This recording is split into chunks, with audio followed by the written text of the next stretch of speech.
We're here to talk about, I believe, the most critical grassroots issue in America today.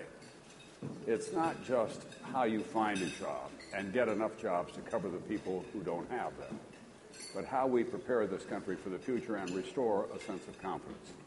You know what the cold statistics are. We have 8.3% unemployment. That means that officially a little more than 12 million people are out of work.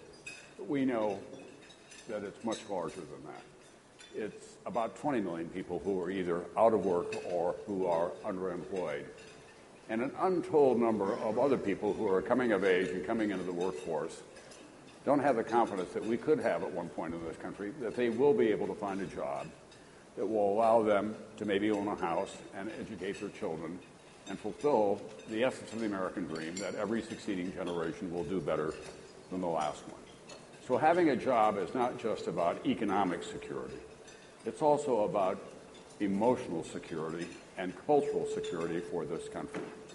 We really are at an inflection point right now, I believe, in terms of how we go forward, because there is a new global economy with different kinds of demands that are out there. In the course of this panel today, we'd like to begin by talking about what's working and why. In the second panel, where do we go from here? Let me begin with you, Governor. Ohio is one of the success stories now in the last couple of years in terms of the creation of new jobs that are coming to that traditional center of gravity for manufacturing in America.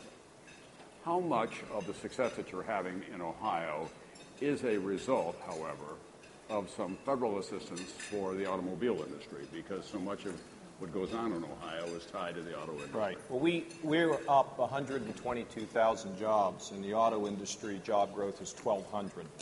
And Tom, you surprise everybody in here. Our fastest growing areas are healthcare, business services, and financial services. I mean, manufacturing is a core of ours, but we no longer rely on one. We have we believe in logistics, energy. We've got the shale play now.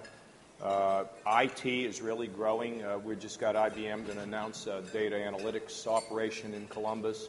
You think about healthcare, start with the Cleveland Clinic. So we're diverse now. Instead of relying on one sector, we don't do that anymore. But it's pretty interesting, isn't it? Of 122,000 jobs, and we're grateful for the auto jobs, 1,200. So it's kind of hard to argue that the resurgence has been caused by that. The resurgence has been caused by the fact that we balance our budgets, we've cut taxes, we've got common sense rules. We have the toughest rules on fracking in America. I mean, they're tougher than federal regulations, but they're clear, they're simple, and they're firm.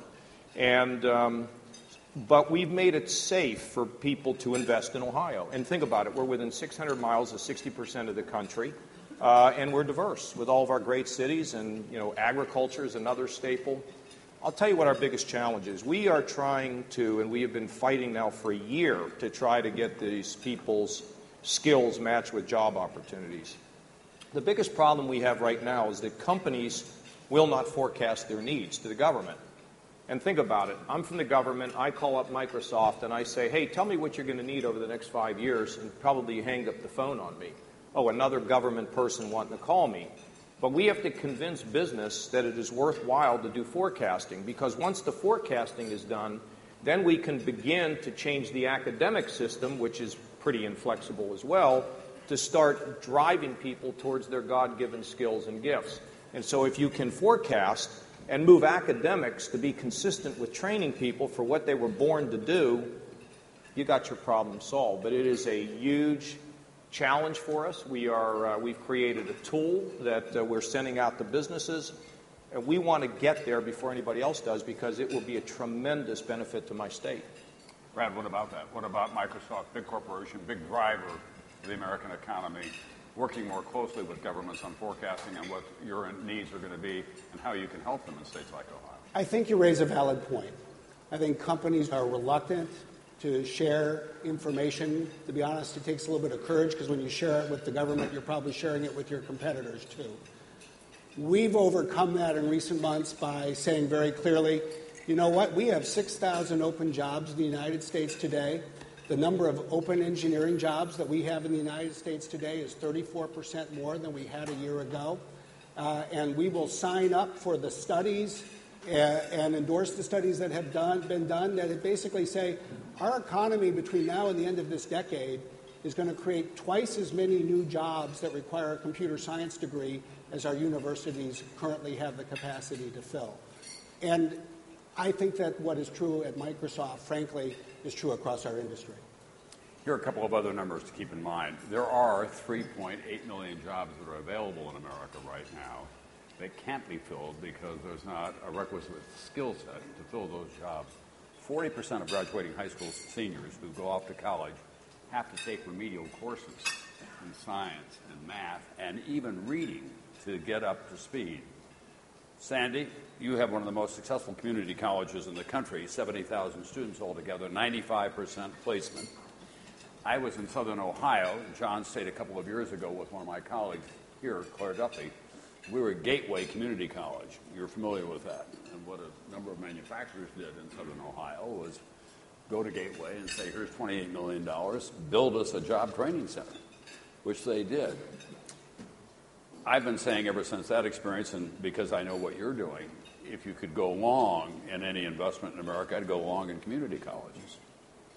Tell us about the growth plans for Valencia and the community college concept in America and how it can take us to the next level. Well, our heritage, thanks for mentioning those things, our heritage has always been in economic development and job training.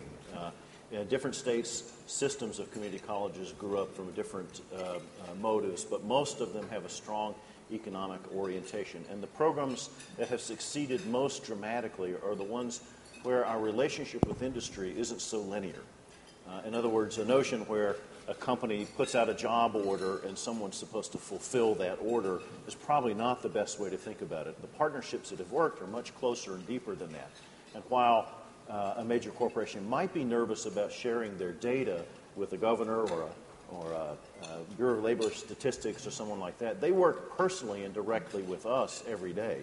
We have 700 businesses who are in direct communication with us about their needs every day, and that's how we are able to have high placement rates. The most successful program, the iconic program of success in job training in America is nursing. 40 years ago, there was a deep nursing shortage. We didn't have the capacity to meet that need. Healthcare was scaling very dramatically. And they came to the community colleges and said, could you train a registered nurse in a 2-year program? And we said, we think we can. A lot of people doubted that. But that program works. It's actually a 3-year program, if we're honest about it.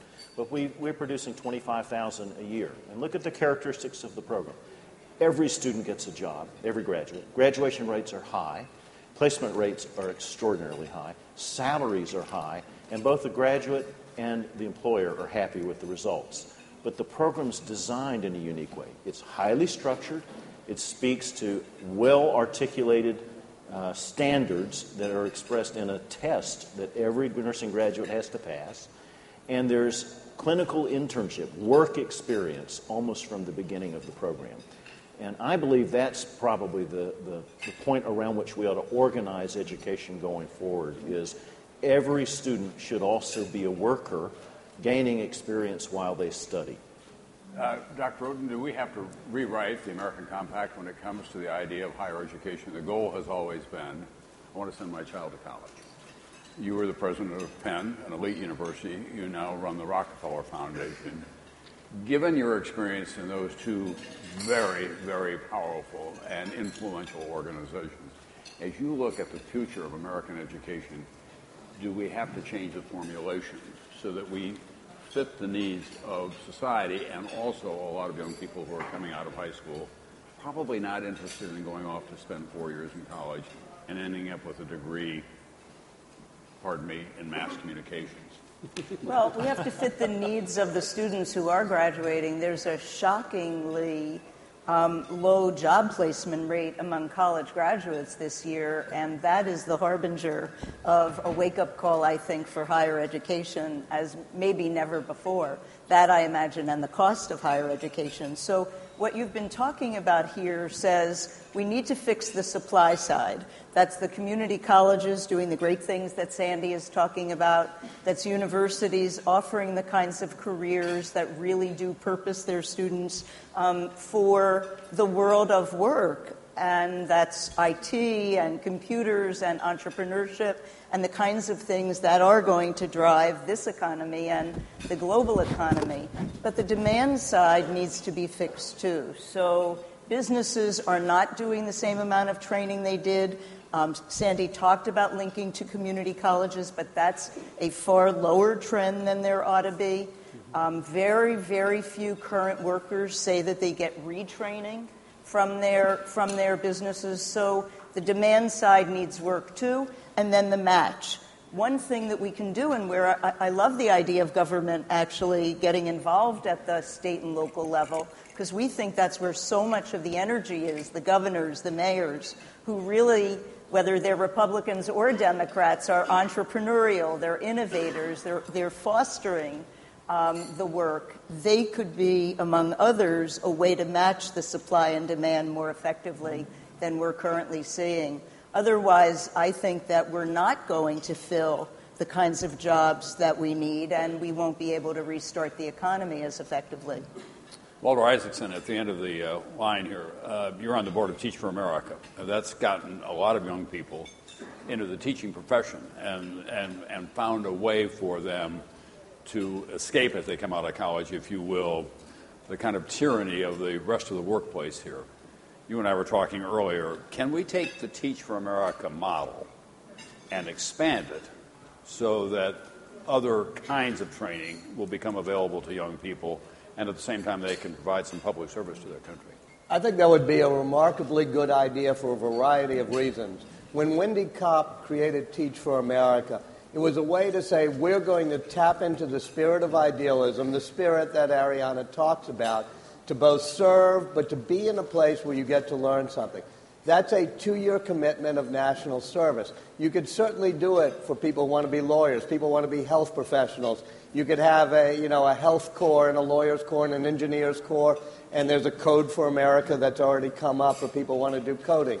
In your book, which I really do recommend this evening, when you get home, order Time of Our Lives. It's the Tom Brokaw's latest book about needing a big idea and how we rally around big ideas in times of crisis. The big idea right now taps into what you were just saying, which is a spirit of optimism in America that we want to help, corporations being willing to do public-private partnerships that you describe in the book, creating service corps so that everybody would have both the opportunity and the expectation to be involved in national service for 1 year or 2 years after they graduate high school, career ready, or graduate from college. And I'm surprised that no presidential candidate has said, doesn't have to be a big government spending program, but it can be a public-private partnership to create these corps that would say, you're going to get a job in training if you graduate from college. Don't worry. Don't worry about what Judith just said about the fact you can't get a job. We're going to have an opportunity for you to serve, but we're also going to have that expectation that you serve. And it would be, to tout one more and only one more of your books, the greatest generation, like my dad, it was expected that they were going to go fight for America. It wouldn't be bad to have the next generation also have that expectation and opportunity to serve America. Scott, would that also help? I mean, you work in a startup, and you're very entrepreneurial, personally and because you want to spread, if you will, the gospel of entrepreneurship. Those kinds of early experiences encourage young people to become more entrepreneurial, or do they think that they can just go get in the tent somewhere and let someone take care of it? Look, I think young people, if you look at the history of America, it's really been built by entrepreneurs, people who came here and saw something that nobody else did. And we've been natural athletes as a country at starting companies, and they become big. And I'll just remind people that Microsoft was co-founded by a guy named Bill Gates, who was one person who had an idea and built a business around it. All of the businesses that you see in America were built by teams of people who saw something other people didn't see. And we've become...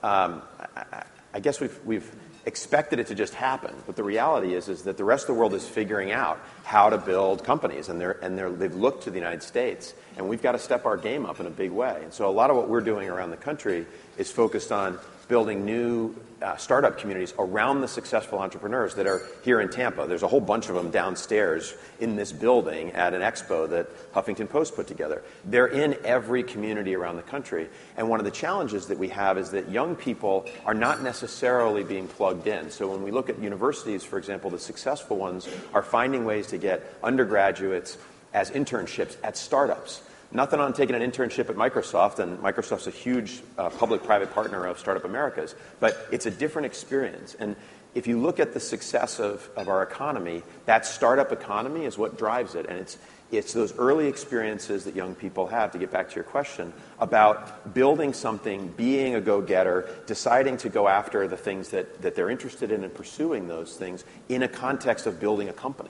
It's not just pursuing it because it's fun to pursue, it's pursuing it towards an end, which when you drive the growth, and that's what matters. And so when we look at the startup economy, these young, not necessarily people, but young high-growth companies are the ones that create the jobs. Why? Because they grow. If you look at the last 30 years, all the net new jobs created in the United States were created by companies less than 5 years old. They're young, high-growth companies. If you marry that up with young people who can join those firms and get those experiences, they become self-starters, they become there. And yes, it would be nice for them to have training, but if you look at where their success, it's generally self-motivated and driven. They'll go to the community college and take that night class because they're in an environment where it's needed, and they'll drive themselves forward. So we see at Startup America is a new renaissance of startup communities that are happening all around the United States, focused on helping young people get those opportunities, but helping anybody who's building a business be more successful. Ariana, before we have a conversation about all of this, the specialty magazines, Forbes, Fortune, Business Week, spend a lot of time on these issues. It seems to me, however, that the general mainstream media, not the lamestream media, but the mainstream media, spend most of their time saying, well, we have 8.3% unemployment, and then they go out and find somebody who's lost a job and do a story and feel that they've fulfilled their responsibility. But this is a very rich field, frankly, for journalism going forward, is it not? Absolutely, Tom. I feel that it's been so easy for journalists to focus on what is dysfunctional, and of course that's part of our job. We have to do that. But we have relegated telling the stories of what is working to the kind of Thanksgiving feel-good story. That's not supposed to be great journalism, right? We do that, but it's not really where you win the Pulitzers. And I feel it would be great, and I'm so glad that so many of my friends at the Poynter Institute are here, because Poynter is looking at which media organizations are covering what is working and seeing that as part of their responsibility. NBC is going to be doing more of covering what is working. We launched a dedicated section where we have had already in the 3 months since we launched it, dozens of mayors, governors, as well as startup entrepreneurs, community college presidents, write about what is working. The reason for that is that if you can put the media spotlight on what is working, you can help it scale, and you can help accelerate the good things happening.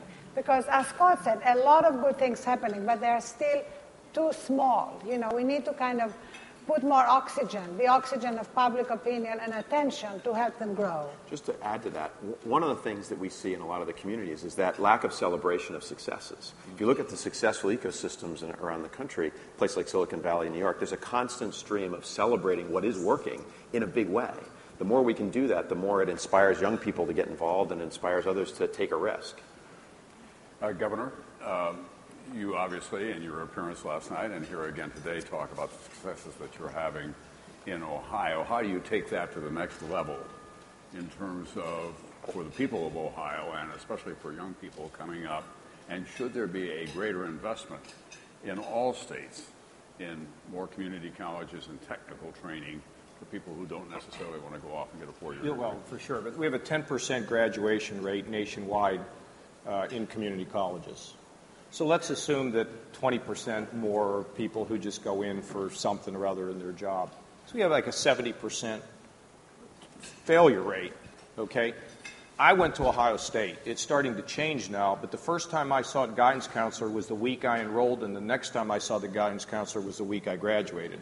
So here's kind of what I think. This is my vision, and we are going to get this done, and there are good things happening, but there's no scale to them. We have to have scale if we're going to get this fixed.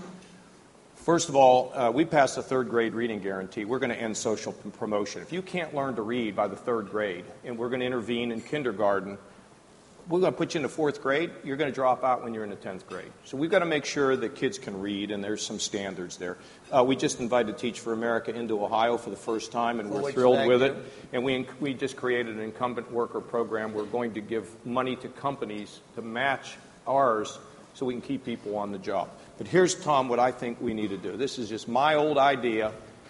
We are starting in the first grade to introduce kids to occupations. What does a weatherman do? There's clouds up there, and the clouds cause it to rain, and this is what a weatherman does. And each year, we're going to get a little bit more sophisticated, because I happen to believe the good Lord created all of us to do certain things. I'm still trying to figure out what he created you to do, Tom. But think about this. As kids get older, they begin to find their passion. And we let the schools be flexible enough to feed their passion. Then when they get into the 10th, 11th, and 12th grade, that's where a high-level vocational education program that has strong academics can give these kids real-world experience. And then at the same time, when we get the companies to do forecasting, we don't have to have proprietary data, but a sense of what it is. When a young person goes into a community college or a four-year school, we sit down with them and we work with them online to say to them, if you want to be this, if you want to be an engineer and work for Microsoft, this is what you're going to have to do.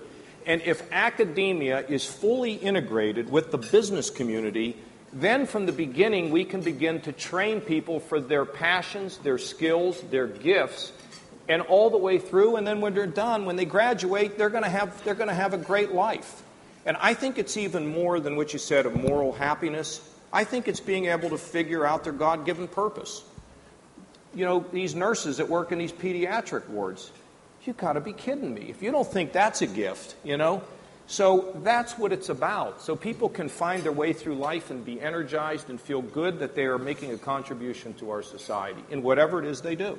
And I think that'll fix education, and I think it'll fix job training. And I'm going to tell you this, we're going to work like the Dickens to get this done in Ohio, and nothing's going to stand in my way. If I have to jump up and yell at the Microsofts, I will do it. Because we're not going to take no for an answer, all right? Okay. Thank you. Okay. We'll take your list next week. I'm just thinking, in every second grade classroom in Ohio, they're going to put up a wind and rain machine so young people can find out what it's like to be a weatherman. Stand there and talk into a microphone on the shores of South Alabama. That's a scary thought. I am going to tell a story about Ohio because I wrote about it. Taft High School in Cincinnati. Cincinnati Bell adopted that high school, made it into a high-tech high school. The man who runs Cincinnati Bell went out there and gave kids a cell phone number, wired the neighborhood, and elevated the school from... They went from worst to first in terms of their test scores. Should more private companies be doing those kinds of extraordinary relationships with public schools in America? I think there are a variety of partnerships that one can pursue, and one should. Just talking about what works. There's 2,000 public high schools in the United States today where a high school student can take the advanced placement course for computer science. But there's 28,000 public high schools where that's not offered.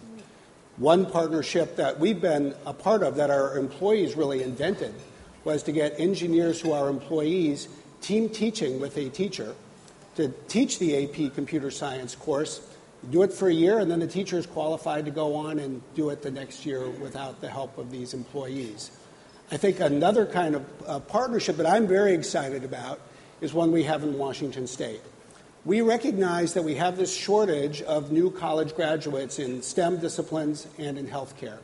So the state adopted a bill, created the first public-private endowment in the country where a business can donate money for a scholarship endowment for students to study in STEM or healthcare.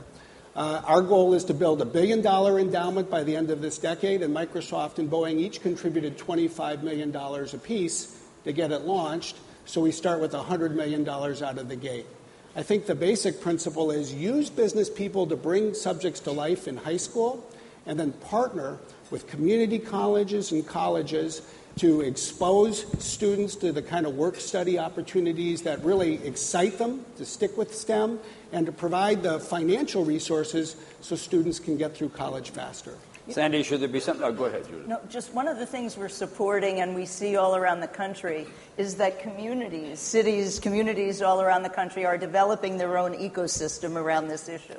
So sometimes it's the large corporations, sometimes it's a series of small businesses who are extremely entrepreneurial and have a set of skills that they want in particular, and whether it's funding scholarships or skill-based training or mentoring young students, sometimes it's the soft skills rather than the hard skills that prevents students from succeeding in companies, and so mentoring programs. But the kind of innovative spirit of American communities is alive and well all across this country, and we should be very, very proud of it. It's working. Sandy and Walter, should we have kind of a national clearinghouse that shares these kinds of stories and not only shares them in an experiential way, but improves on them, how you all come together and make it more than the sum of their parts? Sandy first.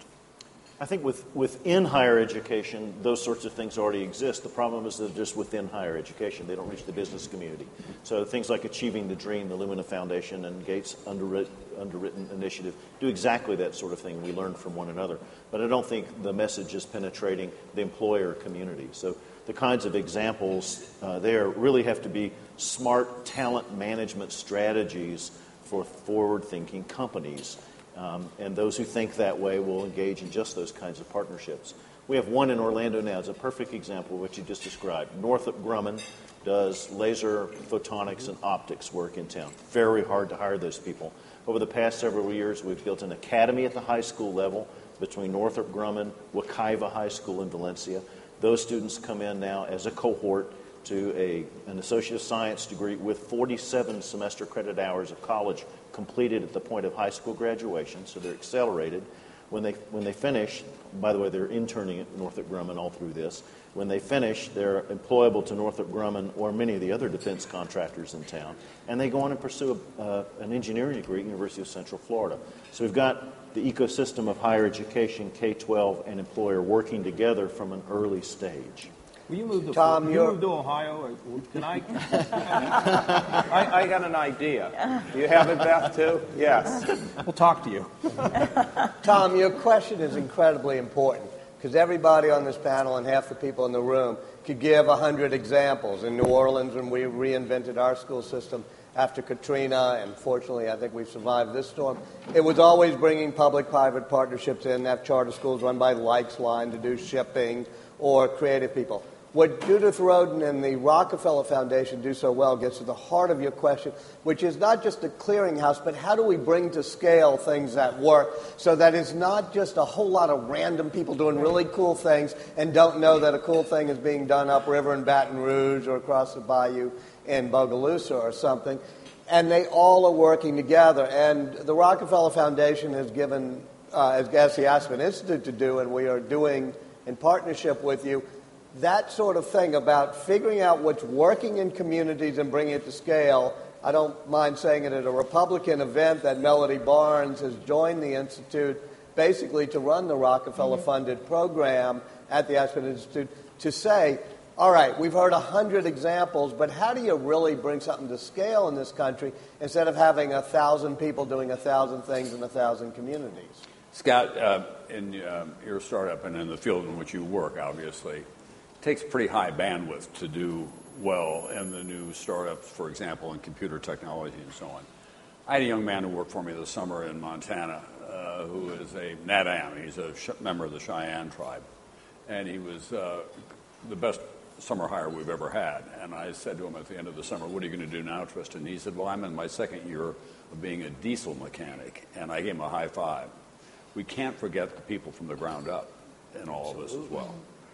Well, what you see is if you look at through a startup lens, right?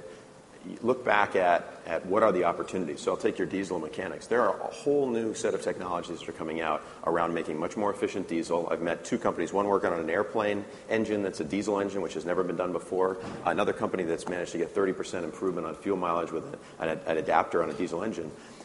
those kinds of startups, they're attracting those kinds of people into the mix. So it's not that large companies and small companies have to go away. It's just that these young high-growth companies have new opportunities to advance, and they're playing on the bleeding edge of new technology and new market development. And a big challenge that we have is that they're largely invisible. So to your point about sharing about these things, one of the things we've tried to do there's a startup Tennessee, and there's a startup Colorado, and there's going to be a startup Ohio soon.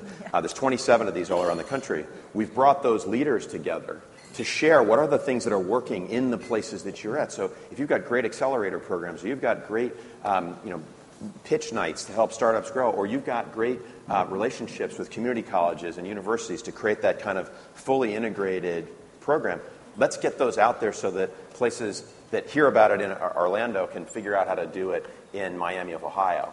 And so bringing those people together and sharing those ideas and then collaboratively developing is key to advancing not any of the things we've talked about today, but what we're focused on, which is how do you create a culture of innovation and sort of a startup attitude within these communities, because it's what revitalizes, brings the young people in, and takes your diesel mechanic and gives them an opportunity that goes well beyond servicing 2 decades ago technology and getting advanced and servicing the next generation. Because, again, the rest of the world is figuring this out. We're no longer alone in this pursuit.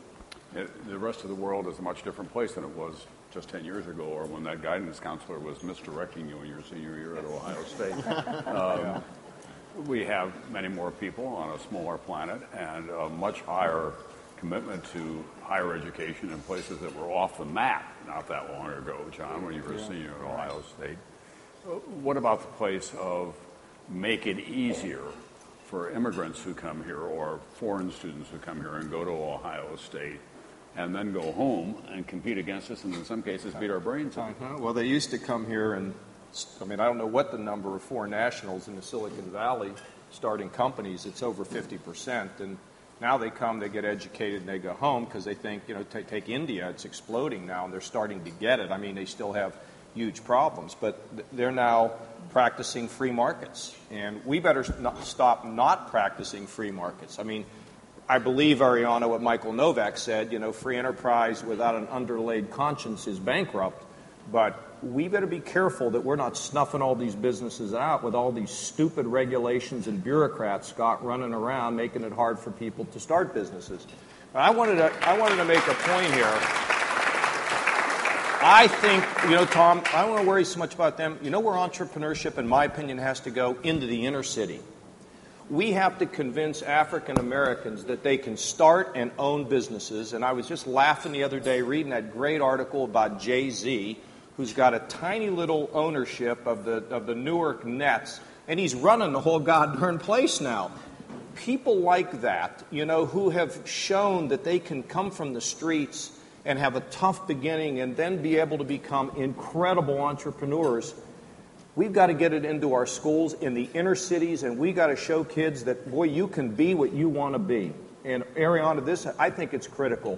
Because I tell you something, you take a look at the people who have been left out of prosperity around our country. It's terrible. And we're having set-aside programs in Ohio now, and I'm telling my staff, I said, look, if you don't give African Americans particularly an opportunity to share in the economic pie, we're just nuts. It creates more division, it creates more poverty, more anger. Entrepreneurship in the inner city, Walter. You could get that done if you put your mind to it. Actually, Judah should talk a little bit about it, because you're the expert there. We know the program that, with Melody and everything you helped create. The extraordinary appetite for entrepreneurship doesn't know race or gender or any of those boundaries. It really, really depends on the chance that people have, the environment, and then the resources. So we need to make sure, we focus a lot on microfinance in the developing world, and we don't focus on microfinance in the United States. So starting those programs so that entrepreneurs can get a leg up is really, really critical.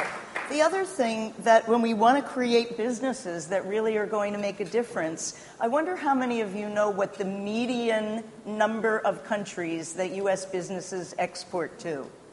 2. So rather, folks, than competing with one another within the United States, the governor of Ohio giving tax credits in order to lure a company and competing with the governor of Kentucky, why don't we compete with the metro regions around the world by retooling ourselves to becoming an export economy? It's a great idea, and it's a job creator. Yeah, I agree with that. Thank you all very much. We are going to divide this discussion into two parts today. This is a discussion about what has been working and where we need to go. The next panel will come on now, and they'll talk about where we get to where we all know that we need to get to. What are the tools that are required, not just in education, not just in the political environment, but in the imagination of all of us as well. So thank you all very much for getting us started in the right way, and may the Buckeyes have a losing season. Thank you.